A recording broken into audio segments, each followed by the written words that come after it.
Welcome back, Love Nation. This is Nina. Like, share, and subscribe. Thank you to everybody that has been coming to my channel. Like this video, share this video, and hit that notification bell so you guys know when I drop my next one. Listen, you guys, I'm reading through this Blake Lively lawsuit, and the evidence that was found in this case is shocking. This is probably the most shocking read so far. There is definitely evidence that Justin Baldoni did have a team of people putting out false information about Blake Lively, and they got caught in real time. Please like, share, subscribe, and share your comments below. This case is definitely shocking. And for more updates on this story, make sure you're subscribed to my channel as we read through this document. This is part 2 of the reading. I'm about to start it right now for you guys. Back, Love Nation, we will continue now with part 2 of reading the legal document of Blake Lively versus Justin Baldoni. This meeting was an essential step in a process the parties had agreed to several months ago before to allow the cast and crew to safely resume productions of the film. In mid-November 2023, the parties had agreed in writing to implement a list of protections enumerated in a contract entitled Protections for Return to Production, attached hereunto Exhibit A. And again, I already read that in part 1 of this video, which included 17 provisions designed to require Wayfair to cease the on-set behavior of Mr. Baldoni and Mr. Heath. One of those provisions required an all-hands meeting to confirm and approve a plan for the implementation of certain protections that will be adhered to for the physical and emotional safety of Blake Lively, her employees, and all cast and crew moving forward. After receiving the document, Wayfair responded that Wayfair, Sony, and production respectfully acknowledge that Blake Lively has concerns regarding safety, professionalism, and workplace culture. Although our perspective differs in many aspects, ensuring a safe environment for all is paramount, irrespective of differing viewpoints. Regarding your outline requests, we find most of them not only reasonable, but also essential for the benefit of all parties involved. At the end of the day of January 4th meeting, having discussed at length the details of concerns that had been expressed by Blake and others, the parties agreed to implement and follow the protections for return to production to ensure that the film could be completed, marketed, and released safely and successfully. And it was. Production of the film resumed on January 5th and concluded on February 9th of 2024. The film has been a resounding success. Leading up to and in connection with the release of the film during the summer of 2024, Ms. Lively, Blake Lively, and fellow castmates promoted the film in accordance with the marketing plan created and delivered by the film's distributor Sony, which is summarized in the talking points attached hereunto Exhibit C. Ms. Lively and other cast members were under a contractual obligation to render promotional services in accordance with the marketing plan. The marketing plan directed the cast to focus more on Lily's strengths and resilience as opposed to describing the film as a story about DV, and to avoid talking about this film that it makes it feel sad or heavy. It's a story of hope. See Exhibit C at 2. In the days leading up to the film's release, Mr. Baldoni abruptly pivoted away from the film's marketing plan and the types of publicity activities in which he had previously participated.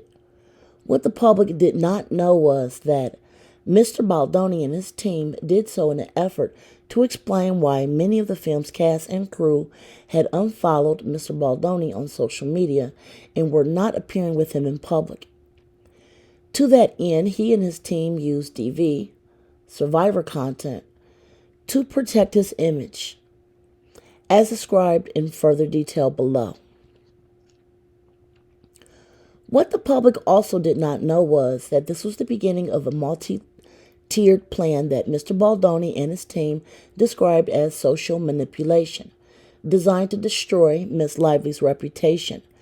That plan was backed by virtually unlimited resources. Wayfair's co-founder, co-chairman, and leading financier is multi-billionaire Steve Surowitz, who divulged at the film's New York premiere on August 6, 2024, that he was prepared to spend $100 million to ruin the lives of Miss Lively and her family. With that backing, Mr. Baldoni and his Wayfair associates embarked on a sophisticated press and digital plan in retaliation for Blake Lively exercising her legally protected right to speak up about their misconduct on the set, with the additional objective of intimidating her and anyone else from revealing in public what actually occurred. On July 31st of 2024, following the recommendation of their publicist, Jennifer Abel, Wayfair and Mr. Baldoni retained a crisis communication specialist named Melissa Nathan and her company, the agency group PR LLC, better known as TAG. Ms. Nathan delivered a proposal to Mr. Baldoni, which included a website to discuss, full Reddit, full social account takedowns, full social crisis team on hand for anything, engage with audiences in the right way, start threads of theories, discuss. This is the way to be fully 100% protected. Ms. Nathan also proposed the creation of social fan engagement to go back and forth with any negative accounts, helping to change the narrative and stay on track. Per Ms. Nathan, all of this will be utmost importantly untraceable. As Ms. Abel described it, the plan was to engage in social media mitigation and proactive fan posting to counter the negative, as well as social manipulation. This plan went well beyond standard crisis PR. What Ms. Nathan proposed included a practice known as astroturfing, which has been defined as the practice of publishing opinions or comments on the internet, in the media, etc., that appear to come from ordinary members of the public, but actually come from a particular company or political group. On August 2nd of 2024, TAG circulated a scenario planning document to Mr. Baldoni, Mr. Heath, and others, which described preparations and strategy should Blake Lively and her team make her grievances public. The scenario planning document is attached here as Exhibit D. To get ahead of this narrative, Ms. Nathan's plan proposed strategies to advance misleading counter-narratives, including publishing Nathan's narrative that Ms. Lively had less than favorable reputation, proposing to explore planning stories about the weaponization of feminism, and misleadingly blame Ms. Lively for the production members' job issues. See Exhibit D. As listed, this is one of the texts. The text says, and this text is screenshotted from Justin Baldini's phone, and it says, "Morning, not in love with the document they sent. Not sure I'm feeling the protection I felt on the call." And the response to this was, "This is the first time I've personally gone through scenario planning with them. So I think let's let them discuss the thinking behind the document and the actual process and protocol of how they implement these things. That's the most important part of this, is how quickly they can shut things down and play stories in your favor. Be honest on this call and let them give real feedback to each point." Justin Baldoni texts back, "Yeah, just feels very much like there's not much defense, and also them feeling strong, like she's going to do something, just a bit concerning what everyone had originally thought." Initially, Mr. Baldoni expressed concerns that TAG's written plan was insufficiently aggressive to protect him. Writing to Mr. Heath and Miss Abel, he said he was in a lot of love with the document they sent. Not sure I'm feeling the protection I felt on the call with Miss Nathan and her colleagues. In response, Mr. Heath attempted to reassure Mr. Baldoni that they had found the right people for the campaign. In Mr. Heath's words, the most important part of this is how quickly they can shut things down and place stories in your favor. Later that day, Miss Abel and Miss Nathan exchanged the following text, expressing that Mr. Baldoni wants to feel like Blake Lively can be buried. Miss Abel and Miss Nathan agreed that, of course, they would do just that, but could not say so in writing. You can't write it down to him. We can't write it. We will destroy her. Imagine if a document saying all those things that he wants end up in the wrong hands. And here is a copy of the messages, and this one is from Jennifer Abel to Melissa Nathan. You can, of course, do that, but I do think he needs to know. I'm going to confidently send you something. He's texting me. And Janie on the side, just to arm you before this call, I think you guys need to be tough and show the strength of what you guys can do in these scenarios. He wants to feel like she can be buried. Here is another one from Melissa Nathan to Jennifer Abel. Of course, you know when we send over the documents, you can't send over the work we will or could do because that could get us in a lot of trouble. Also another one from Melissa Nathan to Jennifer Abel. We can't write it down to him. We can't write. We will destroy her. We will go to this. We will do this. We will do this. We will do this. The next text message from Melissa Nathan to Jennifer Abel. He has to look at it as an information document for us to be armed with. That's all. Imagine if a document saying all the things that he wants end up in the wrong hands.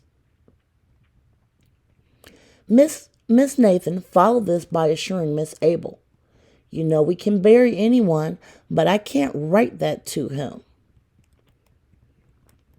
Those are the end of the exhibit of text messages. A few days later, on August 5th, 2024, Mr. Baldoni set the narrative for the social media campaign, sending Miss Abel a screenshot of a thread on X that had accused another female celebrity of bullying women. Mr. Baldoni stated, "This is what we need." And again, this is the screenshot. That looks like Hailey Bieber, if I'm not mistaken. And the text message below the picture says, "This is what we need." Yes, I literally just woke up to Melissa about this on break, about what we discussed last night for social and digital. Focus on Reddit, TikTok, IG. Miss Abel responded that she had just woke up to Melissa about this. What about we discussed last night for social and digital? Miss Abel added, focus on Reddit, TikTok, IG. I'm reading the document. With assurance that Miss Lively would be destroyed and buried. Wayfarer and Mr. Baldy directed Miss Nathan and her team to actively engage in their retaliatory social manipulation campaign. I am going to end this on page 8. This document is very, very shocking. Like, share, subscribe to read along with me for part 3. And share your comments below. Till next time, be safe, you guys. Enjoy your day. Bye, guys.